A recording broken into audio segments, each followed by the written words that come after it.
Hey ambitious professionals, it's Linda Rayner of lindarayner.com, career strategist and intuitive purpose coach. I help driven professionals like you to enhance your personal brand so that you can pursue a career you'll truly enjoy.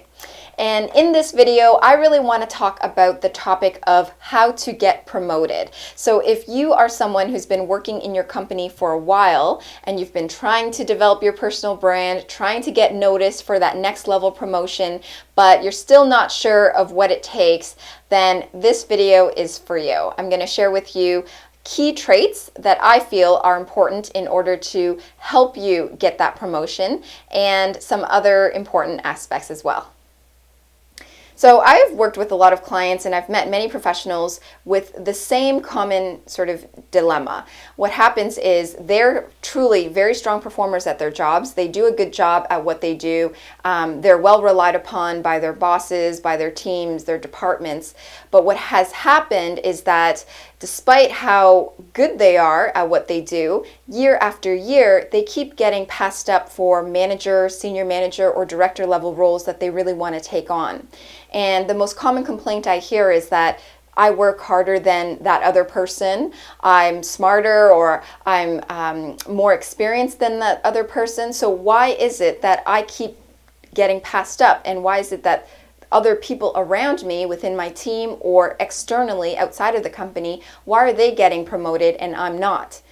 And so today I really want to discuss a common misconception that it comes down to when it involves how to get promoted. And on top of that, 8 key traits that you need to start to develop within yourself if you truly want to get that next level promotion. So why is it that other people around you are getting promoted and you're not? Well, part of it has to do with how you're managing your personal brand. I talk about personal branding almost all the time. And when I talk about personal branding, what I mean is it's not something that you develop on the outside as if it's a costume that you could wear. That's not a personal brand. A personal brand is you knowing who you are, what you're capable of, and the value that you bring no matter what situation, no matter what organization you work in. So that's part of it, is how you're managing your personal brand. And on top of that, it's also because you probably have a misconception about how to get promoted. And that misconception is that you think that working harder equals promotion. And I can tell you that that's not the case. The reason why you probably think that if I just work harder, it means that for sure I'm going to be guaranteed a promotion. I mean, working hard, don't get me wrong, that's absolutely necessary for you to get anywhere in life. You definitely have to put in that sweat equity, you have to put in that effort to move forward and go wherever it is that you want to go. But at the same time, it's not the only thing. And so you probably got the idea that if I just work hard, I'll get that promotion. You probably got that from back in school, growing up. As long as we studied hard, we studied for our exams, we studied everything that we needed to know, and as soon as we wrote the exam, if we got a really good mark, that meant that our efforts paid off. A lot of the time, that's sort of the thinking that people carry forward. They think that, well, I got myself through school through just working hard. Why can't I get myself up to the next level in my career by also just working hard? Well, you've probably already discovered that it doesn't work. Just working hard alone, putting your head down and getting your work done and being solely focused on that is not enough to get you to that next level, unfortunately. There's a lot of other qualities that you need to start to really develop within yourself if you really feel that you want to move up in your career. And a lot of it may not have been taught to you in school, but now that you're out in the work world, it's time to really take notice of those areas that need improvement, and we're going to start talking through them. So let's just make things a little clear. Right now, you are a strong performer, but you're not yet a top performer.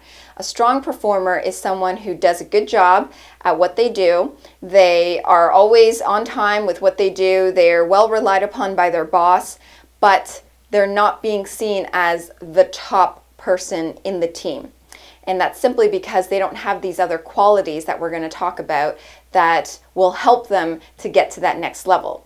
And so what you're having to really focus on now is, how do I get from strong performer to top performer? And so I'm going to share with you 8 key traits that top performers have that you can start to instill within yourself that hopefully will enhance your chances of getting promoted. So the first trait that top performers have is that they look to help others all the time. A top performer is really someone that is not just wanting to put their head down and only work on their own tasks. A true top performer is someone that is always willing to really help those around him or her. So people on your team, people above you, your bosses, their bosses. If there's ever an opportunity to help, then a top performer is willing and ready to do that.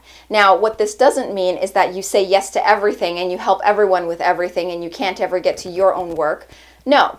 Top performers know how to prioritize. So what that means is you look at the task or the project or the duty in terms of how important it is and how beneficial it'll be to the overall team and the company. If it's something that is high priority, it's going to have a great impact for the team and for the company, then definitely raise your hand and offer to help, because that's going to provide an opportunity for you to become someone who is seen as going above and beyond what you normally do, the regular work tasks that you're assigned to. And then what happens is eventually people start coming to you more for your guidance, for your help, and you're offered new and exciting projects to do because you've already demonstrated that you were able to do that well in the past.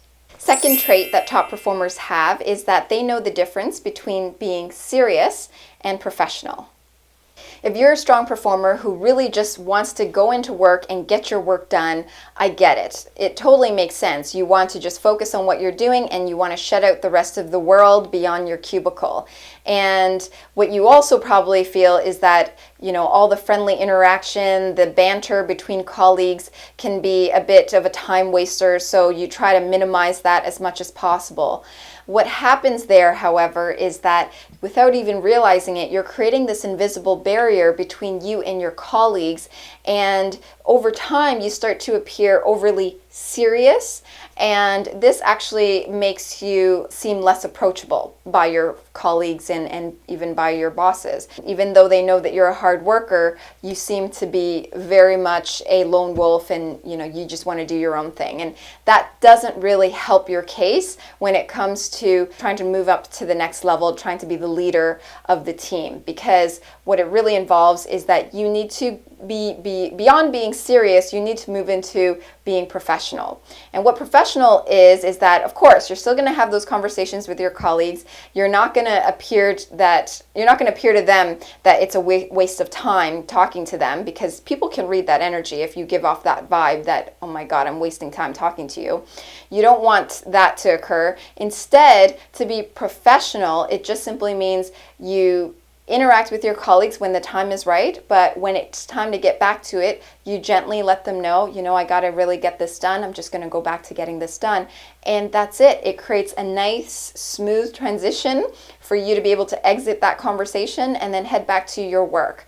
So really it comes down to how you interact with your colleagues. It's really important to maintain that open, friendly demeanor, but at the same time showcase your ability to demonstrate boundaries. They'll still see you as someone who's warm and friendly, approachable, but at the same time they see you as someone who's hardworking. So implementing this mindset of being professional versus serious will really get you further along in your career in the long run. Number 3, top performers are flexible and eager, but they're not doormats. When you first start a new job, there are no buts and there are no no's. You take on the duties and tasks and projects that you're assigned and you work through them. You try to finish them efficiently within the timeline that you were given or before the timeline, and you work as hard as you can to make sure that you set a good first impression, especially on the very first few projects that you're given, but of course throughout as well. But what happens though is that even though you're flexible and eager, you're not a doormat. You're not saying yes to absolutely everything and then only slowly working through each of them. What a doormat is basically is someone who has the mindset of, sure, yes, yes, they can't say no. Yes, I'll do this. Yes, I'll do that. They take on whatever duties and tasks are given to them. And instead of prioritizing, they just do them in the order that they're given. If you're a doormat, a lot of the time, if you're not prioritizing and you're a doormat just saying yes, yes, yes, you're overwhelming yourself and you're drowning yourself in assignments that probably aren't as important and probably aren't your role, like aren't part of what you're meant to do. So essentially what it is that you have to be flexible and eager, but at the same time, you have to know how to establish priorities. And if somebody is offering you to perform a task, offering you a job or a duty to work on, what you do have to do is identify what is your highest priorities, and if you know that within that given day you can only do X, Y, Z, well then you inform them of that and you say, I'll be happy to help you with this, but right now I'm working on these items and these are the most priority for whoever your boss is, and once I'm able to get that done, I'll be able to help you out with this. So being a good top performer just means that you know how to be transparent about your priorities and you know how to communicate it in a way where the other person that's asking you to work on something doesn't feel like they're being outright refused. Trait number 4, they execute more than they talk. Even though at the beginning I said that hard work does not mean automatic promotion, it's still a key ingredient that will help you to enhance your chances of getting promoted. Especially at the beginning of a new job, you want to prove yourself, you want to demonstrate your value to your team and your company, and so it's important that you put in that hard work to getting you in that realm of potentially being promoted. Eventually, once you're able to execute enough and show enough results that you truly are strong potential for that next level, that's when you can open your mouth and start articulating how you've been able to do that, or why you're an asset for this organization, and be able to use that as leverage to getting you that promotion, getting you that salary bump, or that bonus, that raise, whatever it is that you're looking for. And trait number 5 for top performers, they say only what needs to be said. Even though I said a top performer executes more than they speak, they're not mute. They just simply know when to talk and the right time and place to do it. So, for example, a key approach that I know has worked for me and works for my clients is whenever you're in a team meeting in your company and your manager or director or VP, whoever, decides to ask everyone on the team for their individual opinion about something, don't be the first person to blurt out the answer. Instead, sit back and wait for each of your teammates to give their answers. Some people probably will want to blurt and share their opinion and sound all great and fancy, and just let them do that. What will happen then is once they're all done, the table will be turned onto you and it's going to be your turn to speak. By that point, you're at an advantage because you would have heard everyone's specific opinion, and what you're going to be able to do is to be able to come up with an answer, an opinion that is mindful of everyone else's, so you can include some of what other people have said, showing that you've listened intently. But then on top of that, you're able to give an opinion that is genuine, authentic to what you feel about the topic, but also might be something that, well, it is going to be something that other people didn't think about because you already heard about everybody's opinions. You already heard what they all said. So you can add in a unique factor, a unique detail that maybe wasn't mentioned. And then from there, what happens is that sets you apart from everyone else. You're not just stating the obvious. You're stating what's been said. You're acknowledging that, but you're going above and beyond and sharing something also a little bit more unique. So it shows that you're able to give a very insightful response, and it gives you this calm, collected, confident vibe. Trait number 6, they get their work done before the deadline. The mindset of a top performer is simple. Get your work done as efficiently as possible.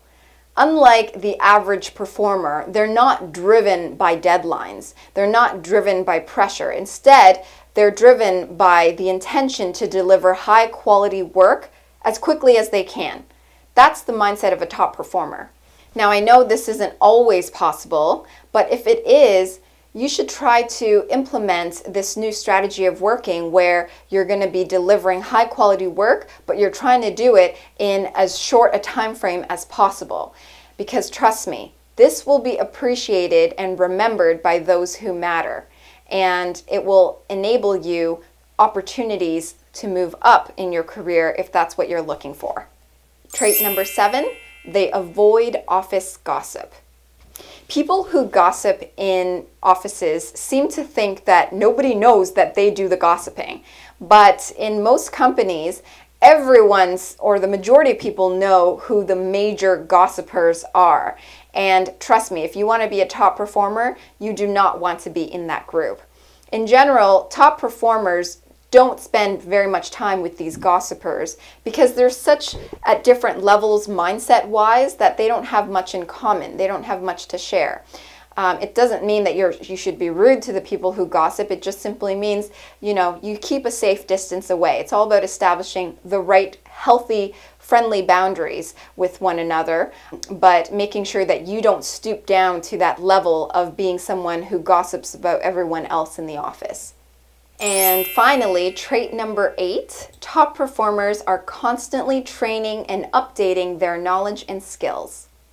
A lot of the strong performers that I know tend to be really good at what they do, but that's about it. They stick with what they know because they're afraid of change.